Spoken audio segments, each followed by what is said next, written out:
Orc culture is often viewed as primitive by the other species of the galaxy, but there's a little more to it than most expect. Certainly, some of the intricacies seen in other societies are missing, but the greenskins are undoubtedly an advanced civilization with technology, spacefaring, and their own religion. Mind you, said religion isn't all that complicated, with a pantheon of two gods that are in many ways almost two sides of the same being. Their forms best represented by the titanic gargants, they are the patron saints of cunning and brutality. They are the Orc Gods, Gork and Mork. This is Tactica Imperialis, and welcome to 40k Stories. Like most deities found worshipped by the galaxy's inhabitants, Gork and Mork are essentially reflections of the emotion of their worshippers, or at least their creators, given form. The Chaos Gods use humanity and the Eldari as fuel, whereas Gork and Mork are seemingly purely Orc creations. How long it took them to form following the creation of the Orcs, or should I say the Krorks, is unknown, so it may be that what we consider an Orc today is predated by their gods if the Old One's creations formed them first. Perhaps unsurprisingly, given the species that created them, the two entities are loud, violent, and belligerent.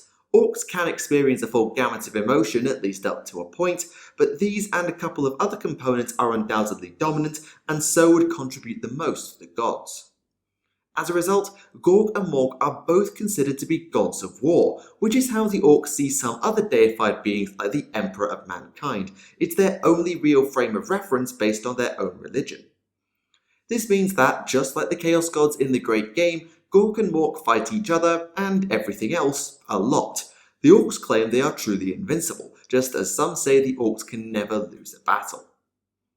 But unlike most other gods, there are no codified religions, places of worship, or particular rituals involving Gork or Mork. Again, perhaps unsurprisingly, given that the Orcs are not known for standardizing, well, anything. That said, they are still definitely worshipped, with different segments of Orc society tending to favour one or the other. You see, despite being so similar that Orcs will literally fight over which is which, there is a small difference between Gork and Mork that influences which greenskins are more likely to invoke them. Gork is brutal but cunning, typically regarded as the one to be more upfront about smashing anything and everything head on. This means that worship of Gork is typically done by the more face-smashing sorts of Orcs, such as boys, war bosses, and clans like the Snakebites and Goths. On the other hand, Mork is cunning but brutal, still more than capable of battering just about anything, but more open to sneaky tactics or something unconventional. As a result, Mork is more often worshipped by odd boys such as mechs and weird boys, both of which have a primary skill set slightly different to smashing face and require a lot more brain than brawn to realise their ideas. Clans such as the backstabbing blood axes and thieving death skulls are also said to be more inclined to worship Mork, though this is by no means a hard or a fast rule. However, in reality it doesn't really matter whether Gork or Mork is worshipped by any cast of Orkdom. They're very similar overall, and both at their happiest when the Orcs are at war. This is made most apparent in the effigies that the Orcs, particularly the mech boys, build to the gods. Whilst humans or Eldari might lean towards statues of their patrons or pantheon, with a couple of notable exceptions such as the Avatar of Cain, the Orcs construct massive war machines to represent Gork and or Mork, or both at once, probably depends who's asking. These clanking contraptions are known as stompers and gargants, and their construction can spark an entire war once word gets around. One could argue that the inspiration for a mech boy to build one comes from the gods to drive the Orcs back to war. As Titan or at least Knight class walkers, gargants and stompers are of course bedecked with dagger and melee punch to boot, but their presence also serves as an inspiration to the Orcs around them, driving a frenzy of warlust. They even behave like Gork and Mork are said to do, wandering where they please, annihilating all they come across, and never backing down. For those unable to construct a stomper or a gargant, the next best representations are the Gorkanaut and Morkanaut, essentially scaled down versions of the Titanic war machines with a single pilot. They are tributes of sorts, and it is said that their pilots are granted visions by one god or the other in battle. Whether this is true or whether the pilots are just delusional, I wouldn't like to say. The power of the War is not to be underestimated, and just as the warring of the greenskins empowers their gods, I would not be surprised in the slightest if Gork and or Mork returned the favour.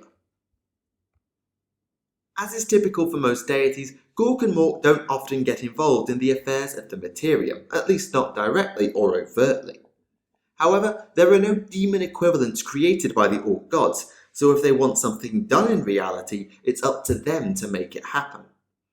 As such, it is at least believed that Gork and Mork have spoken to or otherwise guided various orcs across the ages, though you can never really be sure where the line between vision and delusion falls with any religion, especially the orc one. However, there are a few well-known examples that, whilst not conclusive, at least suggest the hands of the gods.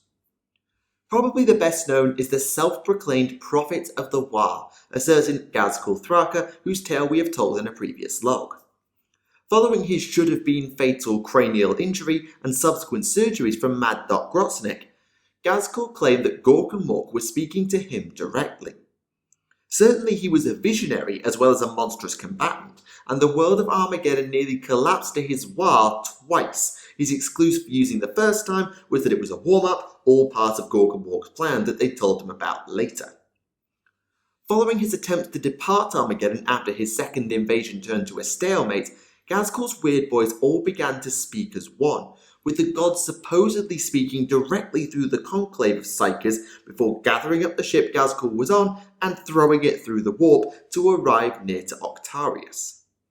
They told their prophet that he must unite Orkdom and form a great war, for to do so would bring about the Ragnarok and allow Gork and Mork themselves to breach, enter, and walk in reality.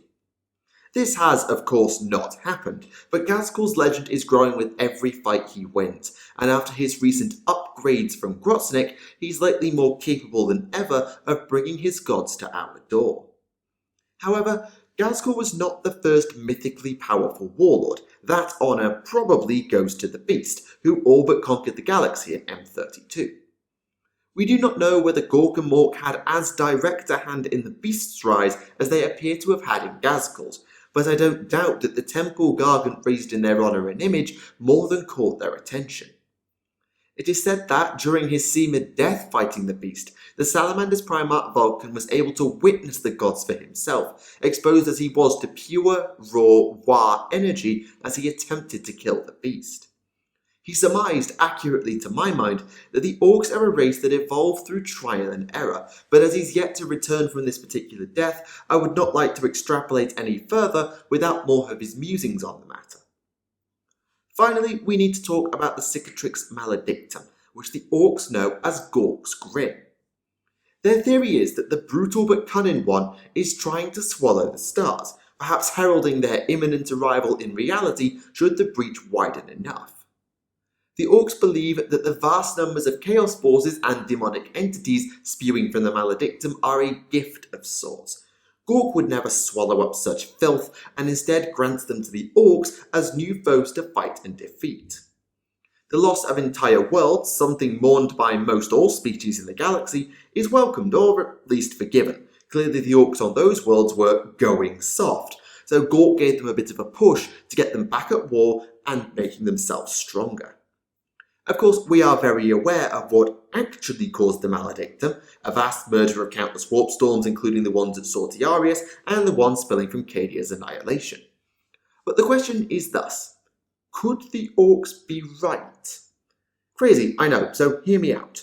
Just because the Malefictum came about because of circumstances in the materium, who's to say that Gork or possibly Mork haven't in some way contributed to or taken advantage of the chaos with a lowercase c to advance their own goal of the Great War?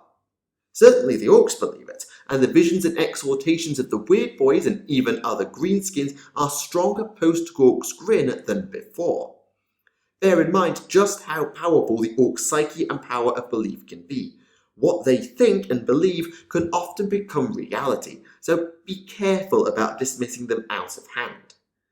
Will we see Gork and Mork enter reality before the galaxy inevitably crumbles under their weight? Who knows? I find it unlikely, but I wouldn't rule it out either. And there you have it, a little insight into the Orc Gods, Gork and Mork.